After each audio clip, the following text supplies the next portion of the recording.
say the game is getting old. Monday morning and your coffee's cold.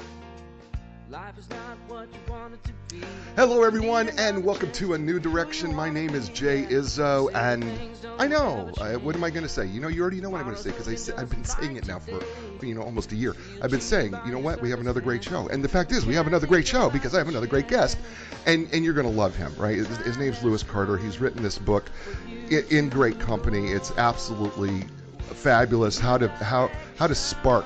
By the way, spark. I love what he did here. Clever. Wait. We'll talk about how to spark peak performance by creating an emotionally connected workplace.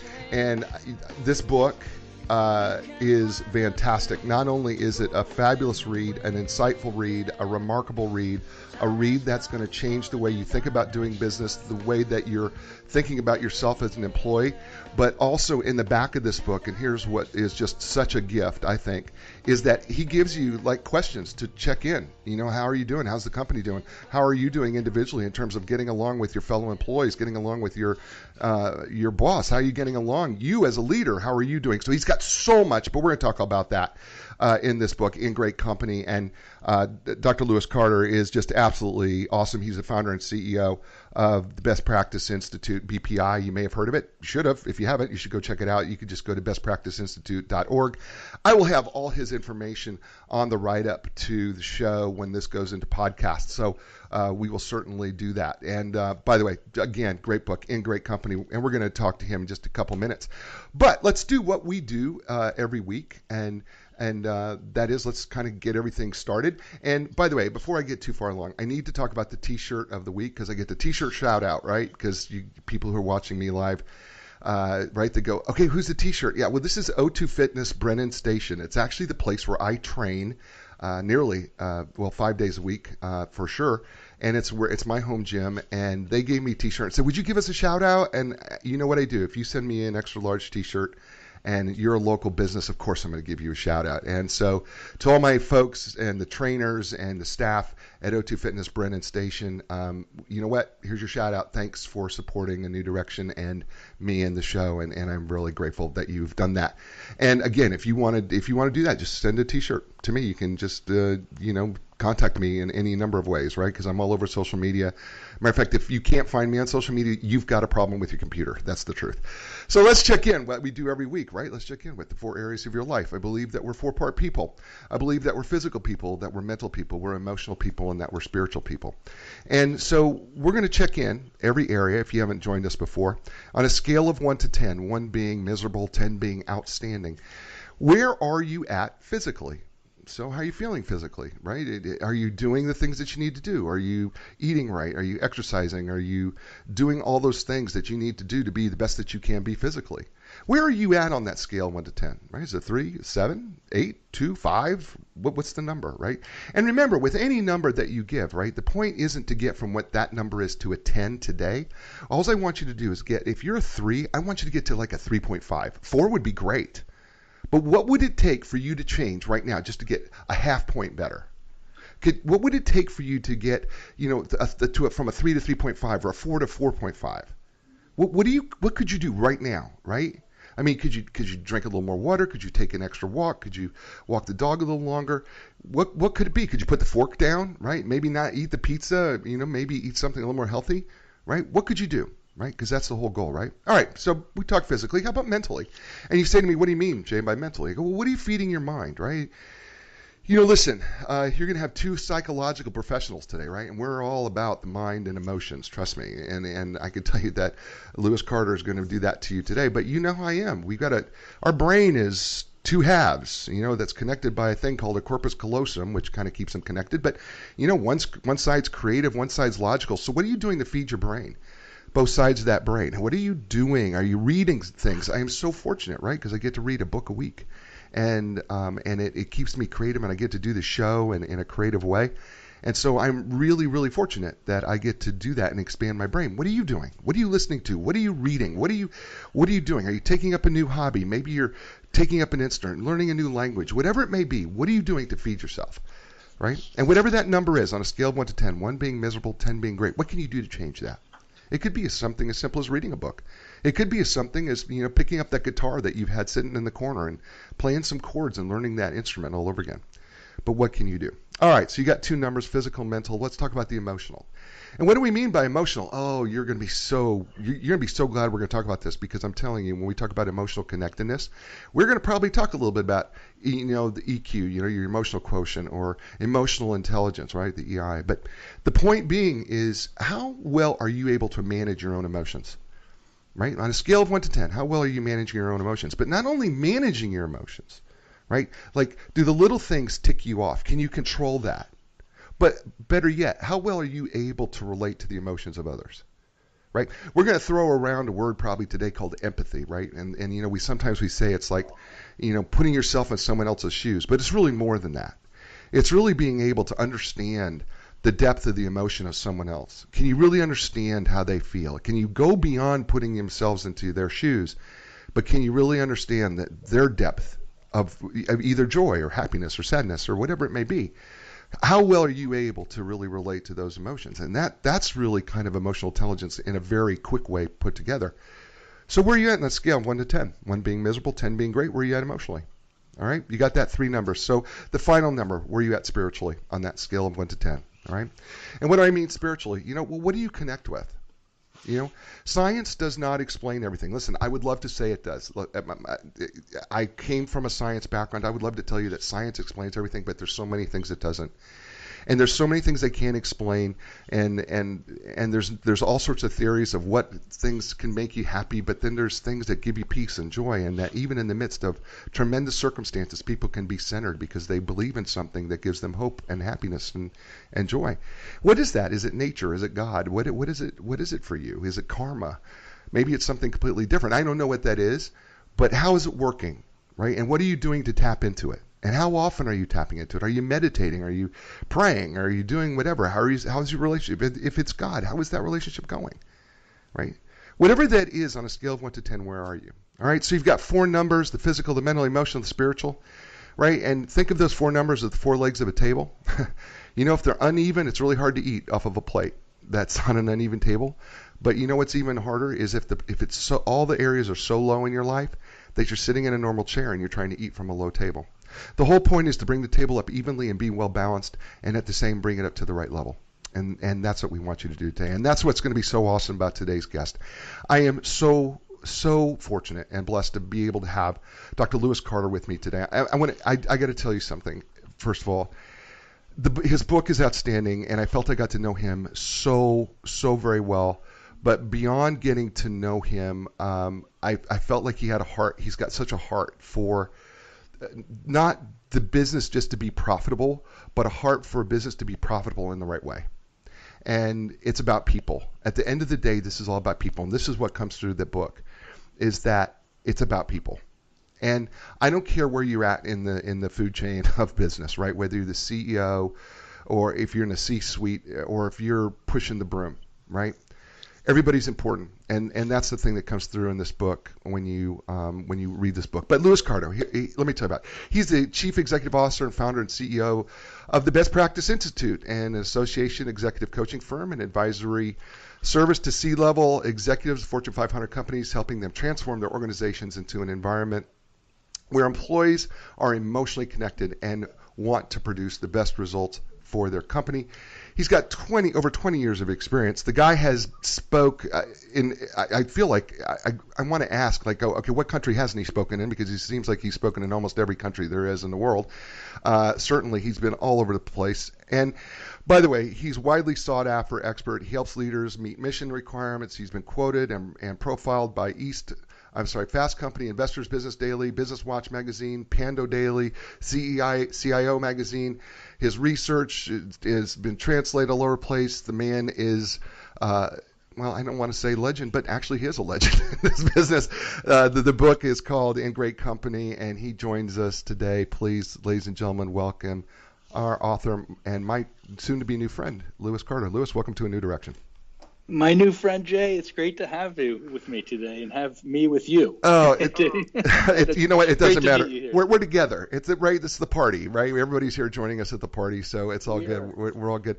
So, by the way, I just let everybody know, Lewis Carter and Great Company is brought to you today by our friends at who else but Enlign Business Brokers and Advisors. Listen, when you are looking to sell your business, you want to contact the professionals at Enlign Business Brokers and Advisors. They have been doing this for a long time. They are recognized internationally as being the business brokers and advisors that sell businesses for the highest amount of money and the highest amount of confidentiality. You can find more and learn more, and we thank them for sponsoring Lewis and Great Company. And you can find out more by going to enlign.com. That's ENLIGN.com. So, Lewis, this book is fabulous, first of all, and I enjoyed reading it.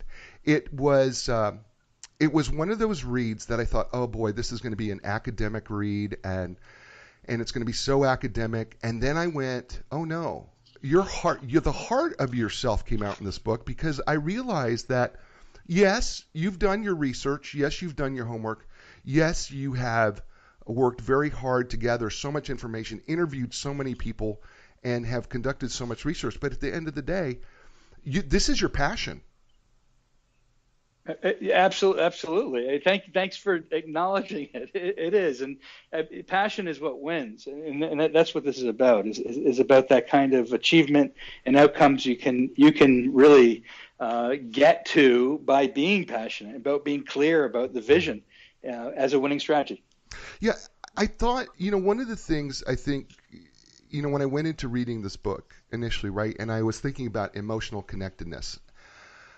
I'm a researcher. I remember being in grad school, and I was, studied under B.F. Skinner's last student, and my advisor co-wrote the Handbook of Applied Behavior Analysis. And so here I am in the human laboratory doing experiments with humans. And I was like going, oh boy, it's going to be dry, and oh God, he's going to talk about emotional connectedness, and how is he going to make that work? And then I started reading it and going, you know what, that whole emotional connected thing really makes sense a lot.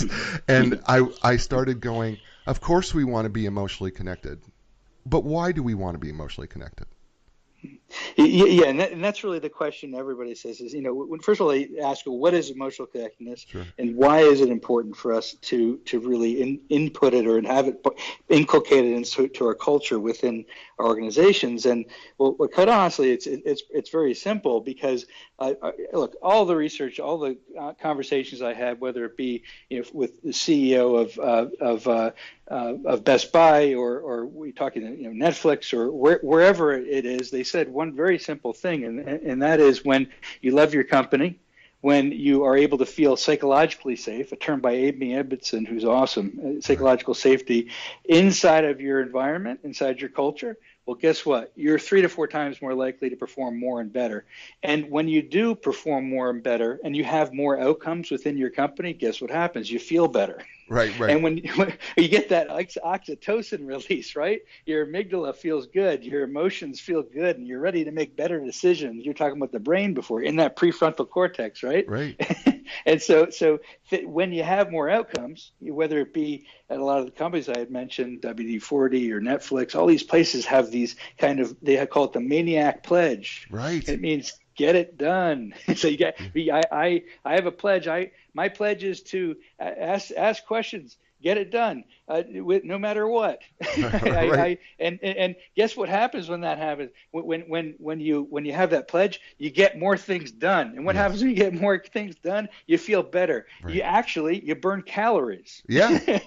You actually burn calories when you get things done. And your mind says, I want more. Like you said with Skinner, right? Yeah. I want more because I just achieved this. I want to do more. And people feel better as a result of it. Yeah. I agree with you, because, when you start to understand, when you start going through this book, and we're talking with Lewis Carter, for those of you who are just joining us, we're talking with Lewis Carter and Great Company, is the name of the book, absolutely fabulous book, How to Spark Peak Performance by Creating an Emotionally Connected Workplace. One of the things that is absolutely true is if I feel better about the people I'm around, the place that I work, I probably am going to be, first of all, more loyal, right?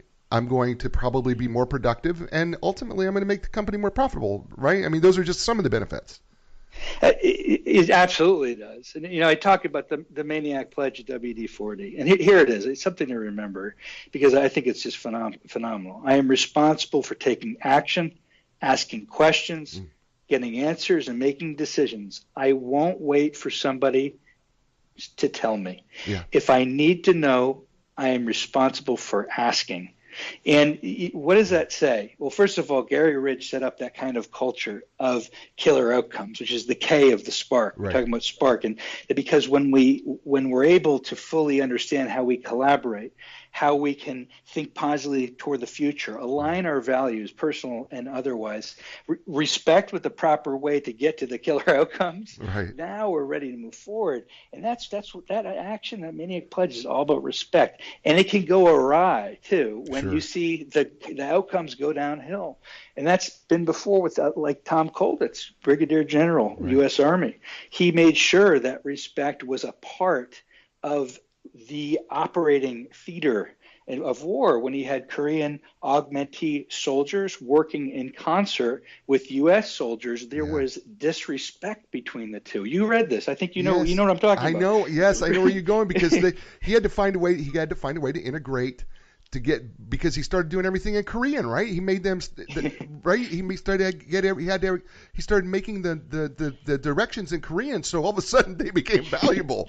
You nailed it. I love the fact that you read so many books per year. I love that. So this is what it's about. When he did that, he said to the U.S. soldiers, look, if you're going to be making fun of these wonderful people who are U.S. augmentee soldiers, I need you to read in Korean. I want you to go to the dojos. I want you to have dinner in their families with their families. I want you to see and feel and have that empathy, like you said. Get into their shoes. Have enough emotional regulation within yourself to really know what it's like to be like them, and boom, what happened?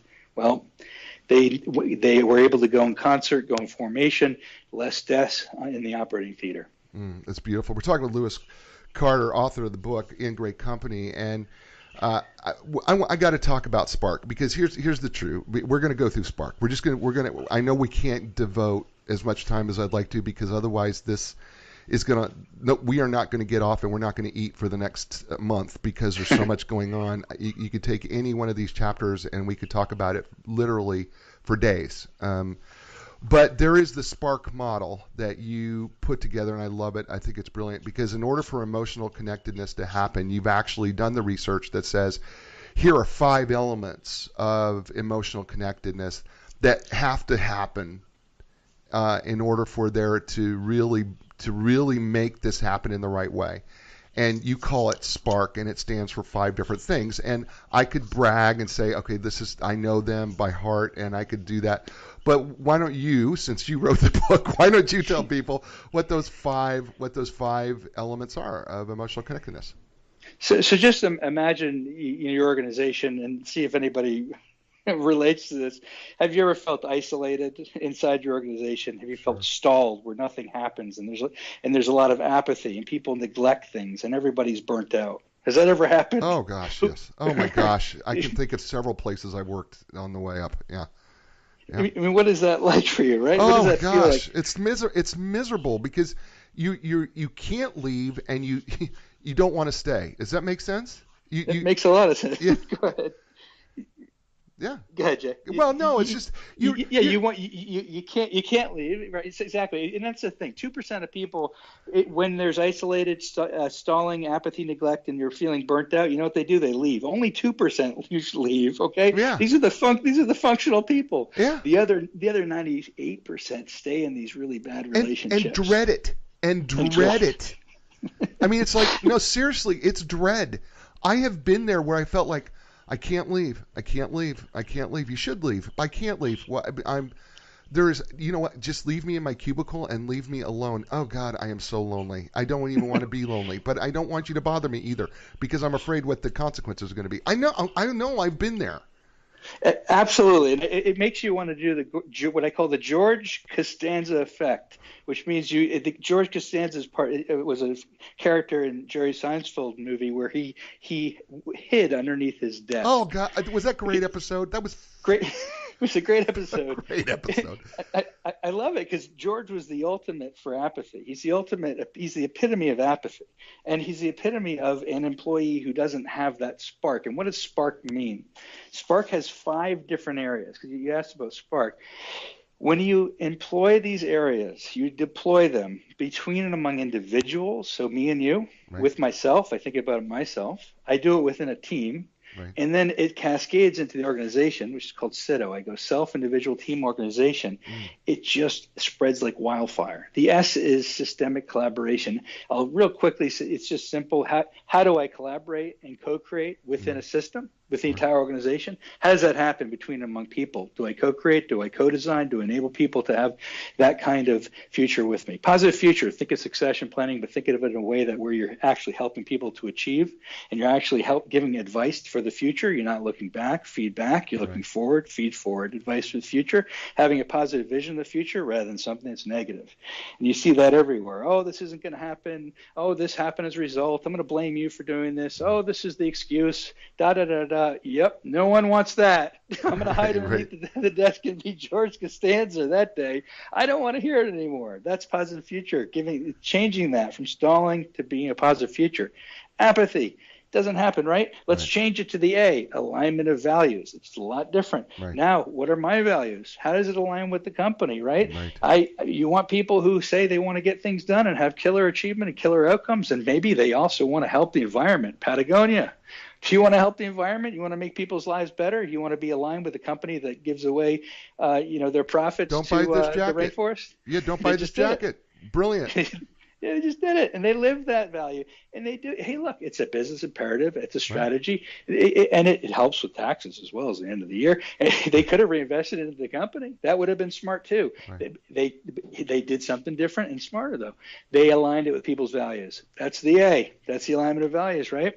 And you're right. You and I could talk about this at a party forever. So I'm trying to keep it down. So I'll get to the R, and then we have the K. So SPAR. Respect. You and I, Jay and I talked about this before as the other conversations. We were talking about respect. He made some great points. He's like, and I want to sort of reiterate what you said is, about respect doesn't need to be earned. You said, right, Jay? Yeah. You were saying that. No, it doesn't have to be earned. It's never earned. It's given or not.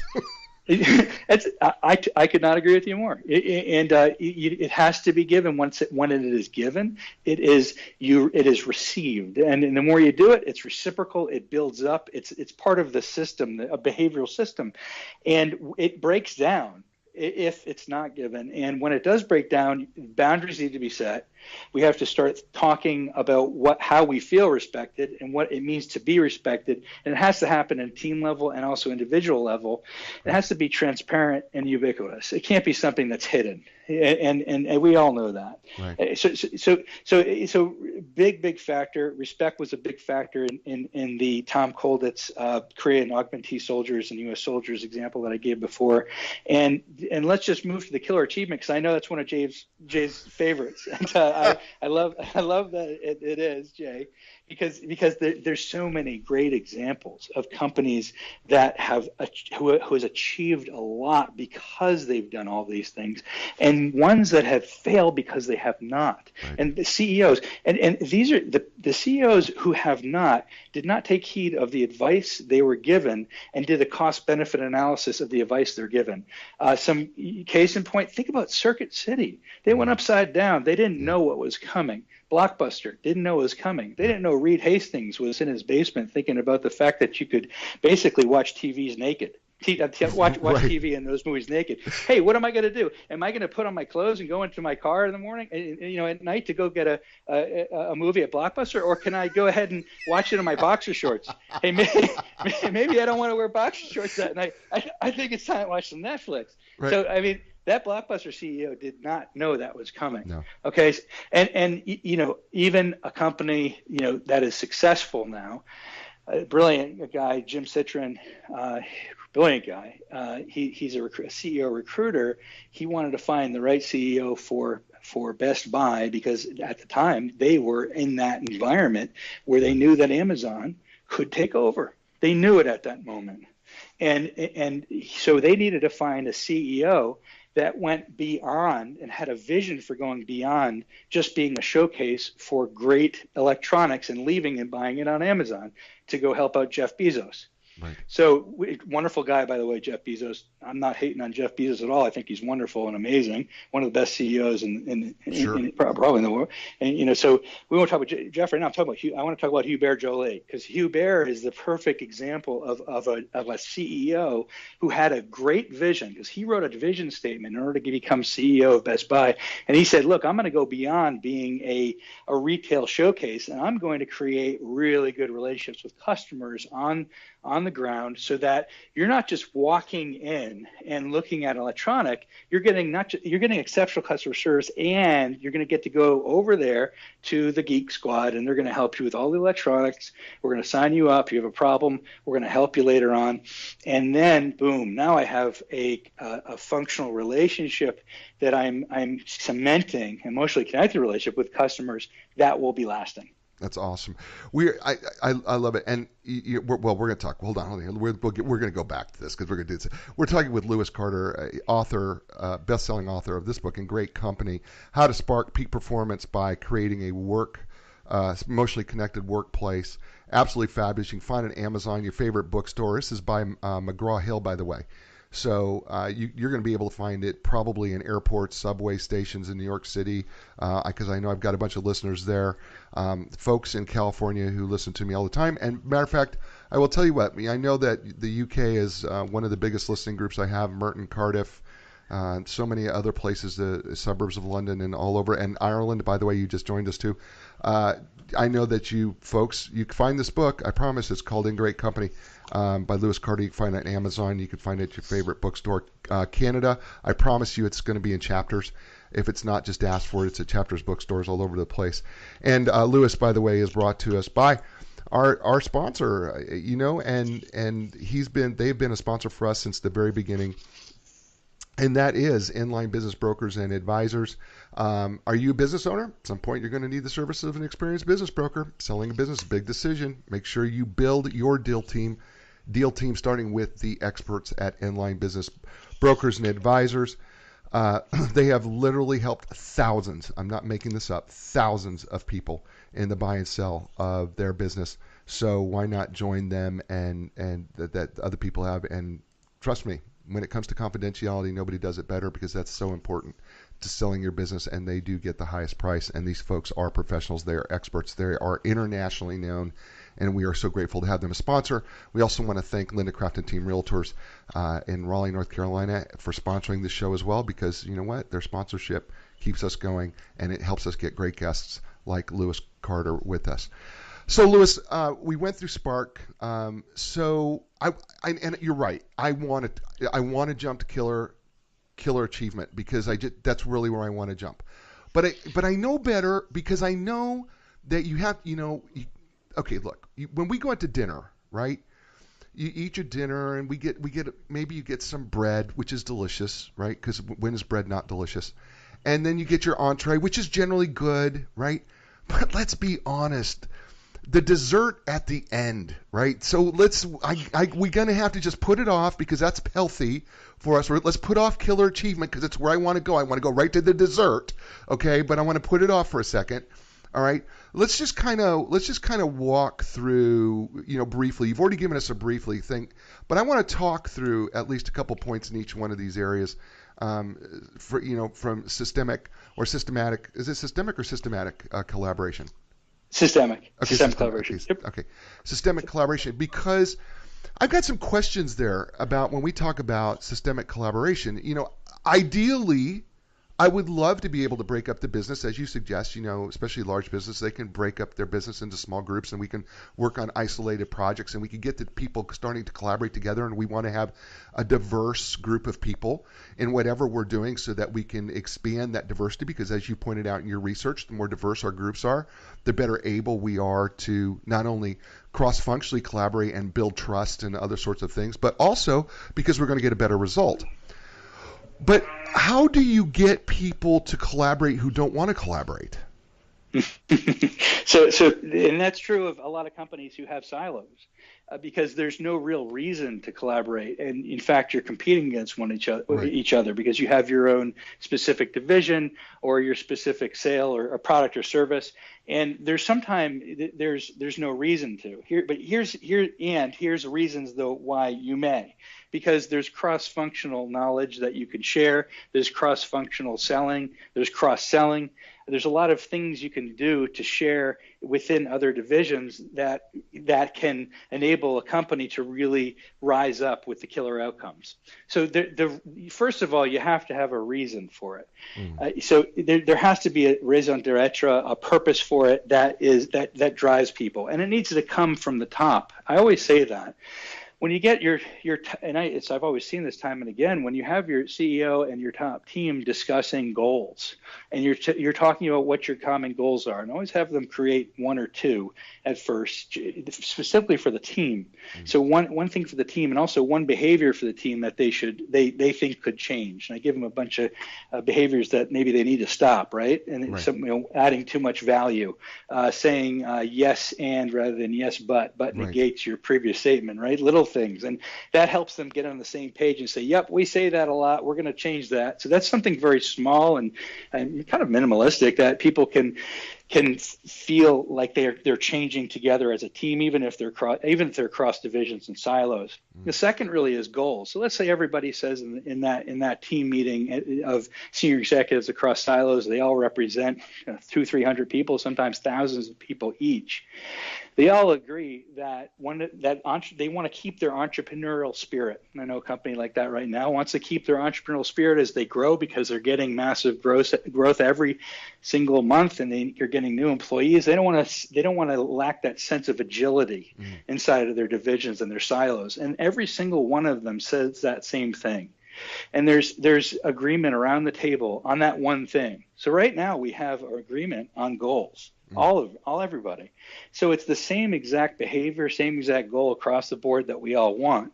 Therefore, when we cascade it down inside the company, remember I talked about SITO motto, self, individual, team, organization. We cascade down. Now we're really talking about the same thing. So before, when we thought we were not on the same page, now we're figuring out we are. Right. And we discover things in these sessions that hey, guess what? Oh, you in that division. You're in that specific, it could be any division of a pharma, O&G, it could be any division.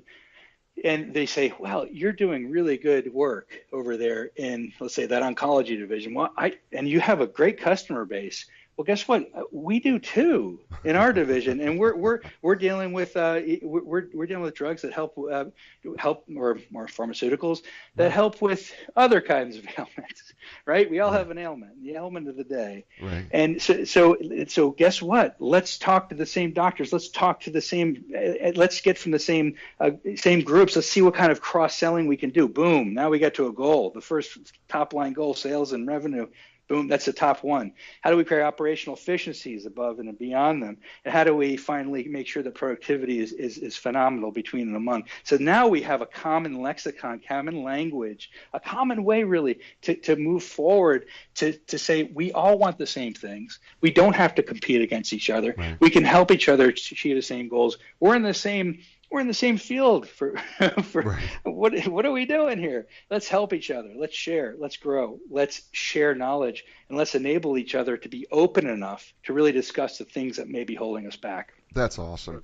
I loved systematic collaboration. One of the things that you said in that chapter, systemic collaboration. One of the things that you said in that chapter that I hope people will latch onto as they listen to the show and as they read the book, and that you highlight it, because, by the way, there's more highlights in my copy of my book than there are actually white pages. So my book's looking a little yellow, really bright neon yellow is what my pages look like. But one of the things that you said there that just really struck with me, and I know this is true, is that as we have a younger generation of employees coming in, we call them the millennial generation. I hate the name. I hate the term. I can't stand anything about it, because whenever we start labeling somebody, that means we're putting there's probably some negativity attached to it whenever we label somebody, whether it's boomer or millennial. And so, but it is what it is. Anyway, but one of the things that's true is that this generation that we have coming up, and actually a little bit of the previous generation, but this generation that we refer to as millennials are collaborators. And if we don't, and I think as you pointed out, if we do not embrace collaboration as part of our company policy and our company culture, we're gonna have a really hard time getting them on board. Talk more about that. There's no doubt you have truth in everything you said, but you're right. Everything is right what you just said, and I want to bring an and to it. There's an and, which is that people in general, entry level or people just joining the workforce, or people who are perhaps in that millennial generation, are not unlike all the other generations that joined that were entry level 20, 30 years ago. They all want to help, and they all want to do the things that are needed to achieve. So everybody's in need to achieve. Perhaps some of the ways that our older generations are experiencing it are a little bit different now, because we all want things done a lot more quickly than they were before in generations before. So now we're in a very rapid cycle change environment where we're in nanoseconds. We're in a Twitter-based culture. We don't want to say more than the amount of characters that we put on Twitter. Right. So when we need the same things now, for if we call them millennials, whatever you want them, then what we needed. I'm a little older, obviously. I don't know if you could tell because I don't have a lot of hair on my head anymore. And so I just had mine. I just transplant mine. That's what I do, because I didn't either. But I went to Bosley. I'm just, okay. Free plug for Bosley. I did. Tom I'll Bosley. be honest with you. Incredible entrepreneur, by the way. So it's the same things here. Hey, look, even with Tom Bosley, I'll bet he, the way he presented 25 years ago, 30 years ago to his constituents were far different than how he does now. Things are quicker. Things are, or any hair replacement club. It's very different. And it's the same thing here now. People need things quick. So because of that, we don't have time to go through this. We don't feel like we have enough time to go through this process of collaboration. And it is a process. It requires 4 roles. And I don't know if you've read, there's a great book by David Cantor and also Deborah Slobodnik. It's about family systems therapy. And it derives from family systems therapy. You know it. You're a psychologist. It's all about really 4 different roles inside of a collaborative structure that's functional. And it's really about moving, supporting, mirroring, and challenging. And if we don't have all 4 of that inside of a collaborative structure, it takes time, by the way. It could take a long time to do all 4 of those, because if you have a lot of people who move too many people who support, you're going to go nowhere. Right. So, collaboration can take a while, and we don't, that in our Twitter culture, we don't have the time for it. We don't perceive we have enough time for it as much as we did 20 years ago. And yet we perceive it. I think that's the appropriate word that I hope people are picking up on. We perceive that we don't have time for it, but the fact of the matter is, actually, if we are collaborating, as you talk about having the technological changes and everything that's going on, actually it may allow us actually to move faster. Because as you point out, in that collaboration period, what we're doing is we're actually forward thinking quite a bit, because we're bringing in people in a mixture who can actually think about what we're going to do in the future, which leads me to the next step. Let's just move into positive future. Because I think one of the things that first of all, I'm a positive person. I believe in positivity, but here's what I want to know, because I get this question from business owners at every level, because I do some coaching, executive coaching and consulting. And so I do this thing called Coaching Mavericks is what I do, because I coach people who are not like anybody else, who want to change the world and just don't know how to quite get there. But anyway, that's another story for another show. Anyway, but the point being is that there, in every company that you tend to go into, and I'm sure you've experienced it, there's always somebody, and sometimes it can be the CEO, who is just the Debbie Downer. I know that's an old term, but there's so much negativity in there, and it stalls the company. So explain the power of positive thinking, with positive future in view, and how we can make that kind of happen, both from a leadership standpoint and maybe from the employee standpoint. So there's a great story I like to tell about this, because it's a Debbie Downer approach that shows that it could be deadly. Okay, so Debbie Downer can be deadly, and I'll tell you how. One of my good friends passed away. His name is Jerry Sternin. I used to hang out with him in Cambridge, and his wife Monique, who are wonderful people. And in Cambridge, Mass, he's from Harvard, and he Harvard School of Public Health, and he was the director of Save the Children Foundation and had a lot of expertise in nutritional health. And he said he was sent into really difficult situations where children were malnourished inside of Myanmar in Southeast Asia. And in those situations, he said to himself, well, what am I going to be? The white guy who comes in and teaches people how to cook? Or am I going to be the guy who comes in and defines the problem, determines if there's individuals who are doing things in a positive manner, who are actually doing the practices to properly wash their vegetables for their children, to properly cook it to a certain degree, to mix the right ingredients, to ensure that there are all the basic food groups being given to children to nourish them to get to the next level, and then discover really the uncommon practices or strategies that enable the positive deviants to succeed when their neighbors don't. So, and the last thing is really designing of that intervention. In that design phase, you're really talking about when bringing those positive deviants forward to teach others and enable others, the people inside the system, to do the things that are needed positively in a positive manner to stop malnutrition in this case. And this is applicable in any organizational culture, because you can basically determine what's happening in the definition phase, or we like to call it the envisioning or definitions phase, and really unearth a lot of stuff. And it takes time, and too many people do put too much emphasis on the middle stages and not enough in the beginning stages, which is really those kinds of envisioning stages about discovering who those people are, who are the Debbie Downers who can have deadly outcomes, and not enough in really finding out how to do it, and then following up and ensuring that it's done. Yeah, and I think one of the things that you point out in your book, by the way, the book's called In Great Company. We're talking with Lewis Carter, the author. He's brought to you by Enlign Business Brokers and Advisors. You can find more at enlign.com, enlign.com. You can find his book anywhere, literally. Seriously, go to a bookstore, say, I'm looking for In Great Company. Oh, yeah, it's over here on the bookshelf. And you'll say at Barnes & Noble. Or you go to Amazon, just pick it up. You can pick it up. It's a Kindle version. It's also available hard copy, which I'm holding in my hand, that I know that people who are going to listen to this on a podcast cannot see, but trust me, it's a really beautiful book. It's in beautiful yellow, white, and black, and you're going to love the book.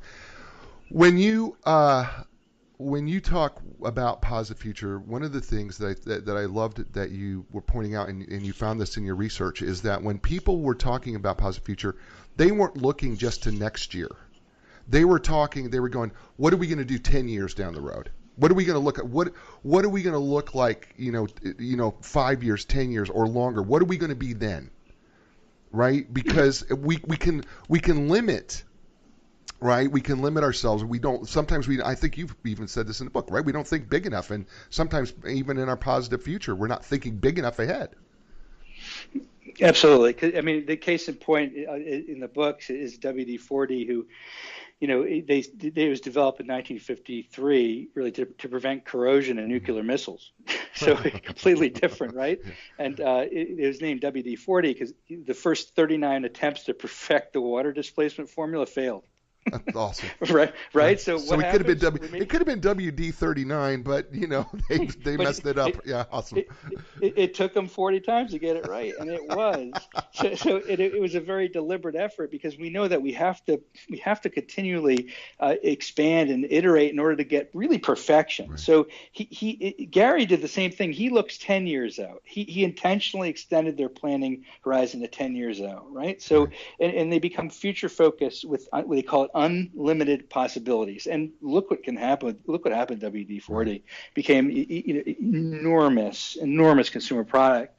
So that's an example of how a product took so long to get to, but they had a positive future where they knew they could get to after a lot of iteration. Right. You can look at other organizations too, though. I worked with the United Nations Global Compact, and in looking at organizations that were looking out 20, 30, 40, sometimes 50 years. Right. And what they did was they invested in the local infrastructure, and they give away different their products for free into markets or unavailable markets, so that those people could remember that that they gave them free water, right. that they gave them access to electricity, that they developed infrastructure so that their family will want to use it, 30, 40, 50 years down the line, and they'll become more developed and emerged, if you will, right. down the line. So these are forward-thinking companies that invest for the future, and it's essentially free services at first. KPMG, same way. They provided free consulting services to businesses in emerging markets, and those emerging markets have since grown enormously throughout the years. So again, future focus through investment in the now for outcomes that will last 40, 50, 60, sometimes 100 years to come. It's beautiful. So okay, so I'm about ready to move on here to A, but I wanted there's something else I was thinking about this, because I was thinking about this as I was reading through your positive future chapter, and I'm going through it, and I was thinking, sometimes the mistake that I think often make in a company, or maybe individually, is we think about not the future growth, but how we're going to exit. And I started thinking about that. That starts to be the lower end of the curve. And so what happens is we're not thinking about growing, we're thinking about ending. And there's nothing positive about that I could come up with. I was like going, oh my gosh, why are we thinking about trying to come up with an exit strategy when we should be thinking about an amazing growth strategy that we can give to someone else? And I don't know, you sparked that thought process in me in that chapter, because I was like, everybody that you talked about in that chapter, they were not talking about, well, how am I going to get out? They were talking about how are we going to make this thing so big, right? That we can pass it on for generations. And I love that thinking and that thought process. And that takes me into thinking this way. That's because they have a set of core values that makes them different, and they have to come into alignment, right? If you're thinking about an exit strategy, that's part of your core values. If you're thinking about growth, that's part of your core values as well. So now we went from S to P, now we go to aligning the core values. Can we understate the importance of a core value alignment? I doubt it. Yeah. Because it's something that cannot be understated enough. It can be overstated enough, because yes, that's what I meant. Sorry. What you described was so important, because you're talking about a living company. So there's two ways of looking at companies. You can look at a company with a death spiral that has predictive success, that goes up to the curve and then just dies and goes down and then is re-upped after investment. Or you can look at a company as a living company, 100, 200 years old. These are the large institutions that you know of, the Kellogg's, the people with these are the billion and trillion dollars investments and family funds, and these family funds are family funds for a reason. They looked to becoming a living organization, and they had values that were aligned with that kind of thinking. So let's just look at. I'll give you an example of somebody who's done that, who as a living organization, and he's really phenomenal. His name is Morris Miller. He's the current CEO and part owner in Xenex Disinfection Systems, and he was a co-founder of Rackspace, where he created what's called infectious customer service.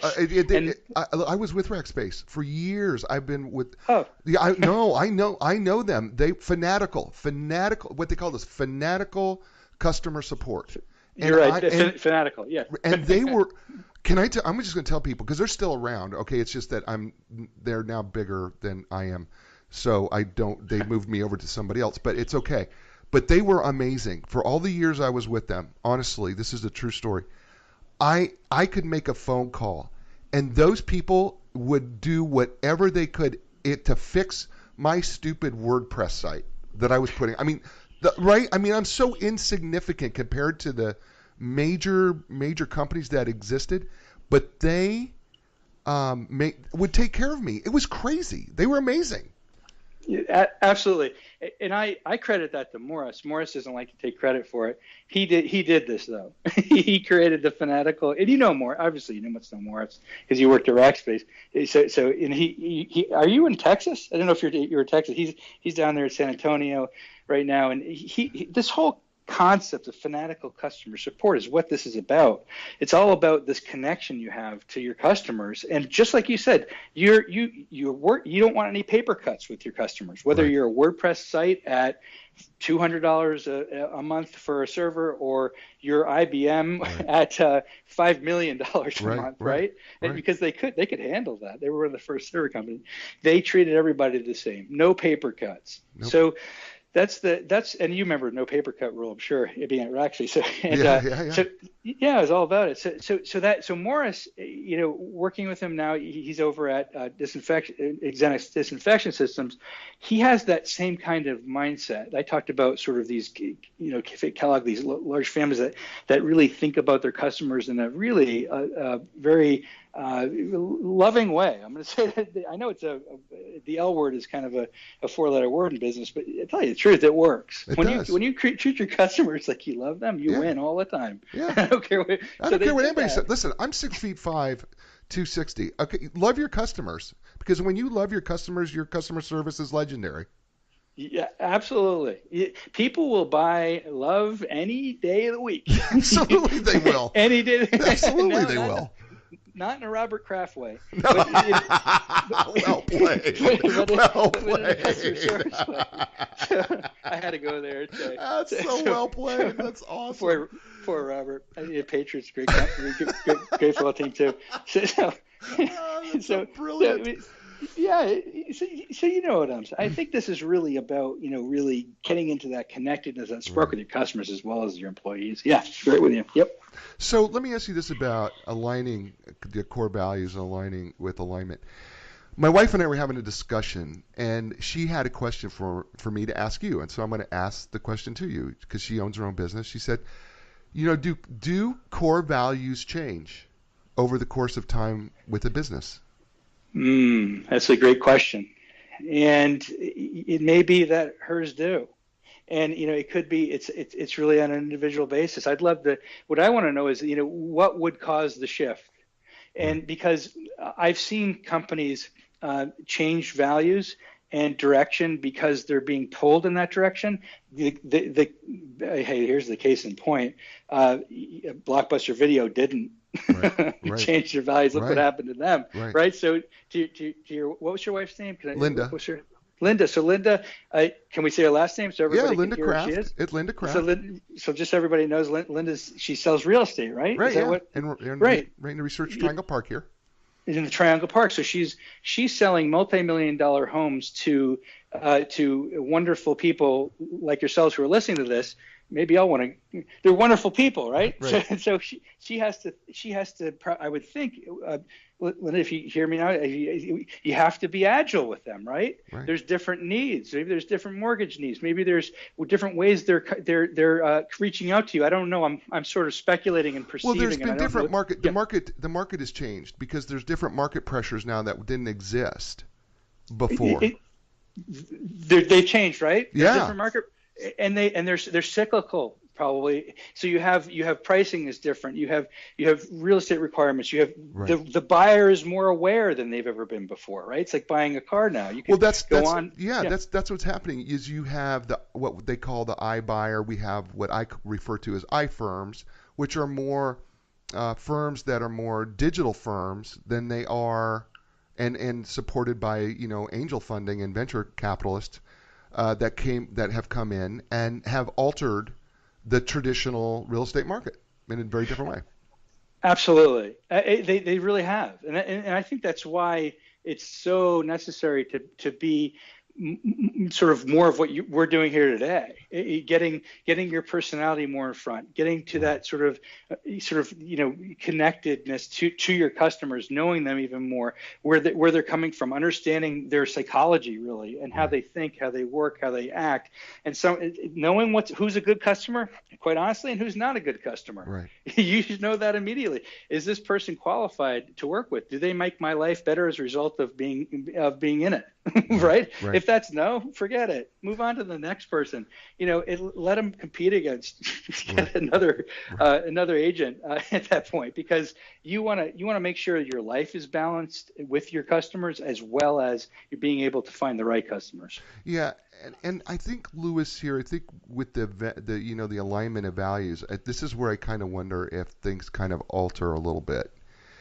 I think there's certain things where I don't know that you're changing. I don't know that you're like completely changing the core values, but maybe you're adding to them because you recognize that there is a value that has emerged that is part of your team. I guess that's what I'm kind of asking too. Because you talked about, like, I think you quoted that 27% of the employees do not necessarily agree with the core values of the company. Was that right, or was it 73? Maybe it was 73. Only 27% actually fall in line with the core values of the country, meaning that 73% actually disagree with the core values. Was that right? Does that get that right?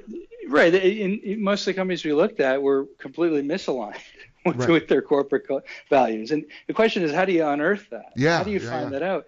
And, in our case, we just ask them. That's complicated.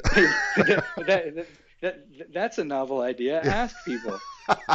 See, you want to find out? Ask them. And that's the truth. It's really about saying, are we still aligned? Are we thinking the same things? Because if we're not, we're probably not going to be selling to the same people. Right. And I think that brings us, what that does, right? I think now you go back to your systemic collaboration phase. Right? Because if we start to realize that we're in that piece, right, then we can go back, okay, let's go back to systemic collaboration, and then maybe that's part of realigning our core values, is actually getting back into that, collaboration and having that positive futuristic view, coming up with our core values again. This is kind of how I'm envisioning it. You're more than welcome to step on me anytime you want to. But none of that happens without respect. That's right. And none of it happens without respect, because it could. Linda, right? Is her name Linda? I want to make so. I almost want Linda to talk to me about her question more, because what Linda is saying is the market's changing, people are changing. What I opened up in the beginning isn't the same business as it is now. She probably has employees working for her, and she markets those people, right? She puts them up and she helps them become successful, because the most successful people help other people become successful. That's what she does. Ongoing training all the time. She's training all the time. Every week, almost every day, she's training all the time. Smartest thing you can do. Right. Well, you said that. You said I didn't say that. You wrote that in your book. So there you go. I did train all the time, because what she's doing is training all the time or developing all the time. Either one means that you are investing all the time. And she's saying, look, if I invest and I train individuals to become better and to become in the market better, to sell better, to have better customer relationships, she will, in essence, also get the same thing. And she could spend more of her time training and developing, and actually and have more people multiply who she is and her values, her core values, and really checking in on them and doing check-ins. And what does that mean, check-ins? So it's coaching, and it's accountability partnerships, making sure that they're doing what she knows and she's taught to do. And when there is sort of deviations from that, which can be dangerous legally and also for the long-term sustainable growth of the company. I'm not saying your wife's company does that. Yeah. I'm just saying in other situations. Sure. So for any business owner, this is the truth, that you have to do check-ins. You have to be vigilant about your check-ins, and make them her accountability. Make people her accountability partners. Tell me how you're doing. What are you doing well? How can you do better? And guess what? I want the same thing for myself. What am I doing well? Right. What can I do better?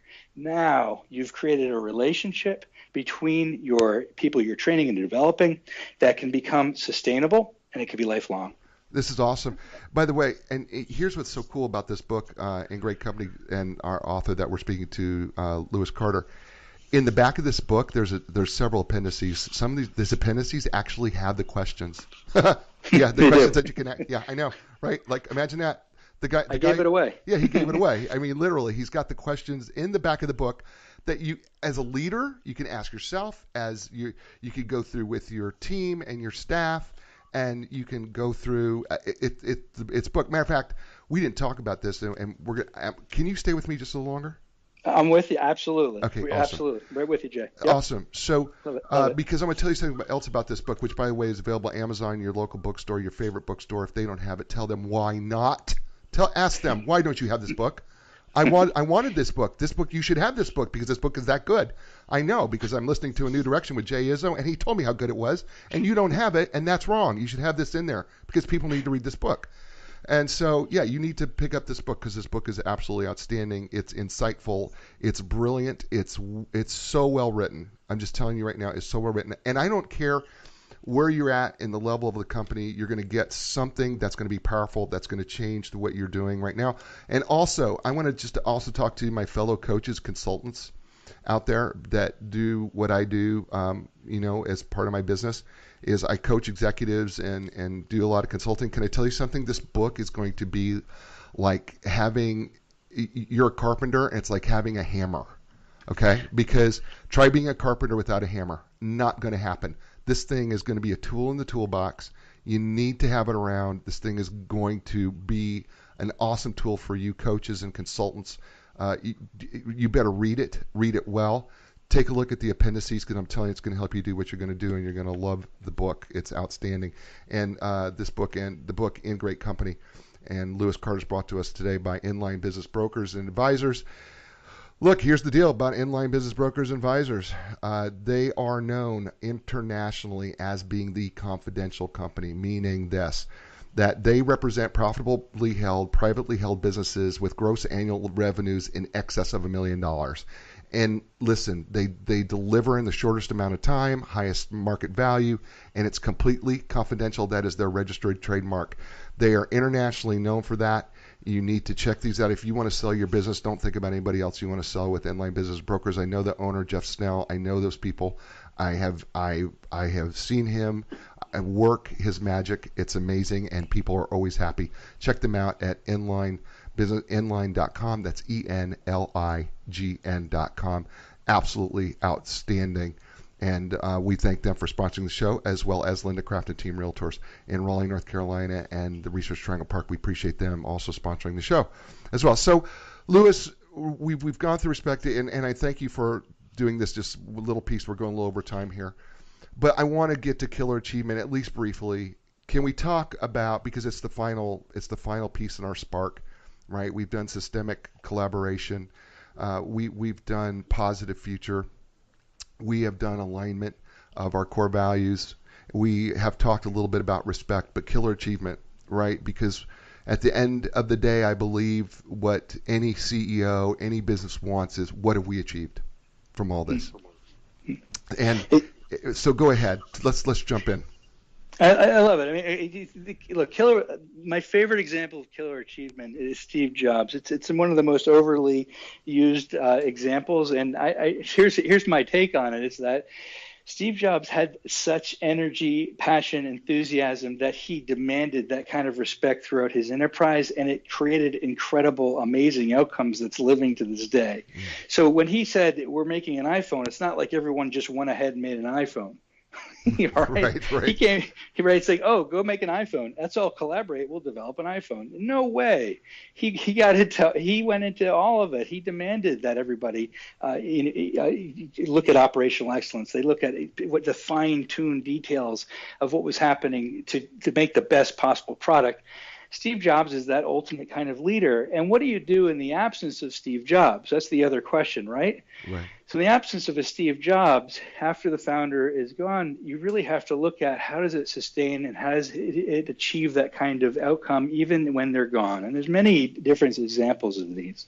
Home Depot, Bernie Marcus as well. He's still around, and right. he created a living company because it's an ecosystem. So that's what Apple is. Apple created that kind of ecosystem, collaborative ecosystem with the environment and with inside of the Apple structure so that it could always live forever. Same thing with Home Depot, vendors, customers, also, of course, people who are going to help with those home improvement products and reduce the actual pricing through volume sales, right? It's a triangle effect. And so that's always going to live on. And as long as you can enable those systems, those people to behave really in those ways, that is behavioral change that it comes down to. We say behave. Right. We're not talking about children. We're talking about people who have behavioral competencies who can be better no matter what. People who know that they can get better and say they will get better and then live that they'll get better will always have killer achievement and killer outcomes. They're always going to happen. Yeah, and I want to say something here too. I interviewed an author here by the name of Brenton Putter, and he wrote a book, Culture Decks, and he literally went to company after company and took and downloaded their culture deck, right, which really started with Netflix, right? Because when we talk about killer achievement, Netflix culture deck, by the way, it's a slide share. It's basically the slide share of their entire culture. Just for people who are wondering what culture decks, if you didn't join me, go back to the Brett and Putter podcast on culture decks, because it was enlightening in terms of LinkedIn and Netflix and all the other decks that he reviewed and what they were about.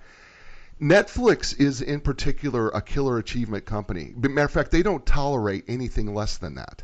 And matter of fact, that company scared the crud out of me, honestly, because it was like, if you're not an A player, you're gone. I mean, that's literally right. I'm not wrong, but they do achieve. They achieve amazing things. Absolutely. Page 160 is all about Netflix achievement-driven people strategy in their 125-page SlideShare document, right? Yeah. Viewed 18 million times online, passed through HR leadership circles.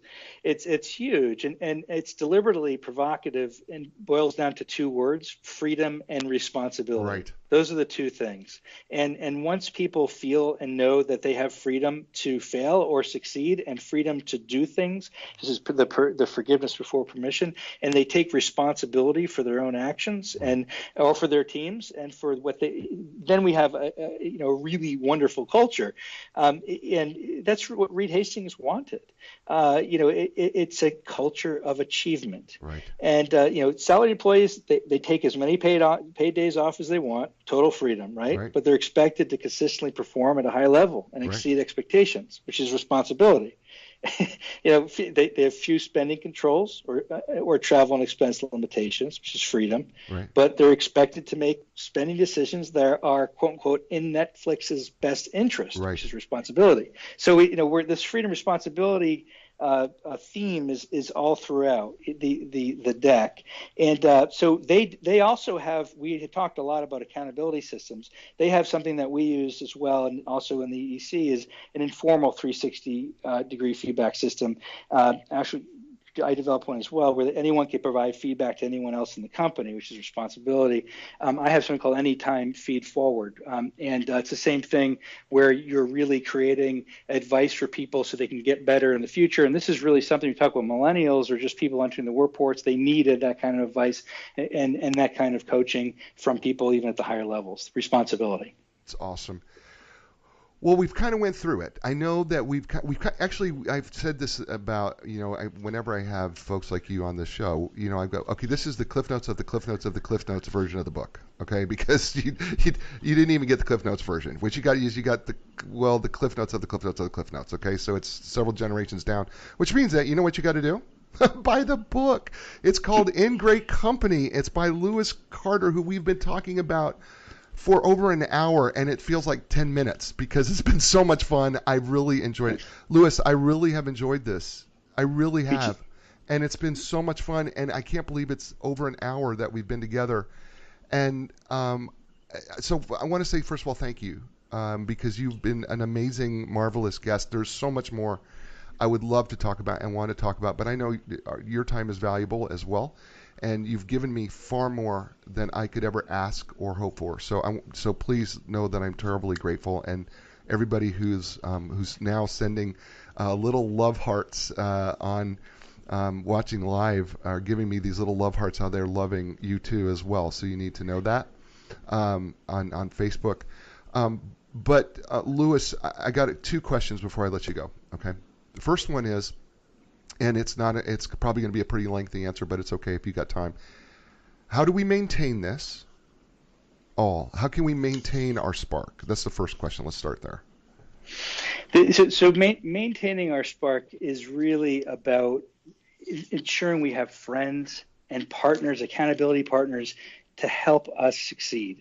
That's what it's all about. So when we create those kind of partnerships from the beginning, those partnerships will help us to get better over time. Find a buddy, find an accountability partner, explain your goal to them, ask them continuously for advice and feedback to get better over time. You cannot do this alone. You should not do this alone. Nobody does this alone. It takes a village. It takes accountability partners. It takes your stakeholders. Every great leader that I know and I've talked to, whether it be general CEOs or presidents or any great leader, any wonderful leader has stakeholders that they speak to on a continuous basis. They ask for advice from, that they generate a cost-benefit analysis of whether or not they should really be doing what they're saying they're telling them to do, and they move forward on that advice. Check yourself with people who you know both love you and challenge you and support you in ways, and also move you to decisions that you may not have come to in the first place.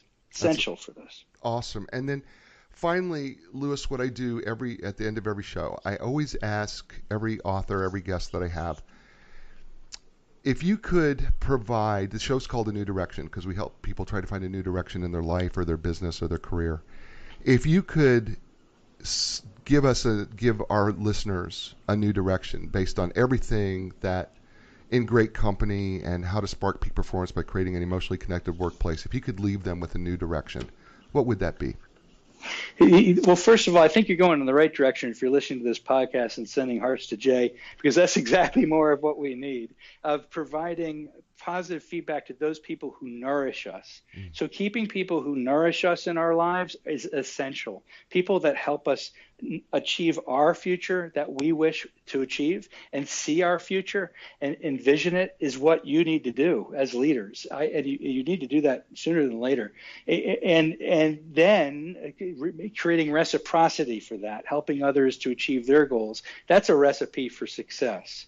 And the more you do that very thing every single day and you practice it, just like Jay's questions that he had at the beginning of this, the more that you practice that every single day, the closer you'll be to achieving inside your business, in your life, and everything else in between. That's awesome. Lewis Carter, ladies and gentlemen. Lewis, will you stay with me for a little bit? I'm with you. As I close the show. Absolutely. Ladies and gentlemen, Lewis Carter, the In Great Company, the book, right here. Buy it. Don't hesitate. Matter of fact, I'll tell you what you should do. Why don't you start, if you have a company, why don't you start and go, okay, you know what? We need to make a change. I want to start a book club in my company, and we're going to start with this book called In Great Company. And we're going to start to collaborate together. We're just going to take a book and we're going to start collaborating together. I don't care what size you are, but this is where we're going to start. We're going to start with this book. I think you're going to make a really great choice if you do that. Show has been outstanding. Lewis Carter has been outstanding. Folks, thank you for watching. Thank you for listening. I appreciate you so much. Oh, England, Sweden, the 14 countries that we're currently in. Thank you so much.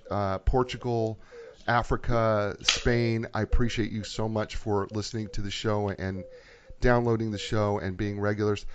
Folks, I do want to say one thing, though, before I close, and that is my home state of Nebraska is in peril. And our heartland is being devastated. There are hundreds of cattle are dying a day across the Great Plains and the heartland of America. We've got not just flooding, which you're probably hearing maybe occasionally about, but we've got snow. So much snow, in fact, that during calving season in the western part of the state, that it's killing. The freezing temperatures is killing so many animals that I can't even begin to describe. And I'm going to ask you, please, if you'll just check out the folks at Samaritan's Purse. You can go to SamaritansPurse.org. That's org. Would you please go and support the folks at Samaritan's Purse? They're there right now. They are helping. They're looking for volunteers. They need People need food. People are without homes. The cattle need to be fed that are stranded out in the middle of nowhere that they can't get to. And so I'm asking you, please, on behalf of me and my family and everybody my friends that still live out in the Midwest, please go to Samaritan'sPurse.org. Find out what you can do to help the heartland of this country that supplies so much of our food and so much to not just this great country that we live in, but the countries all over the world. And I want to ask you to do that. So if you do that for me, please, I know you will. Special shout-out T-shirt to O2 Fitness. Thank you guys so much for the T-shirt. I appreciate you. And special thanks also to my sponsors and the sponsors of this show that have been doing it since the very beginning. Certainly that's Enlign Business Brokers and Advisors and Linda Craft and Team Realtors. Folks, as I always say, it's a great show because I have great guests, and I thank you for listening. You're the best people in the world, and I wouldn't be here without you. But do this, will you? Be inspired, because when you're inspired, you can inspire someone else, and that begins to inspire our world. When we do that, we create an amazing world, an amazing place to live. All right, I'll talk to you next week. Ciao, everybody. And the answers don't make sense. Got to keep your hope alive. You got to know you can survive. This is your time.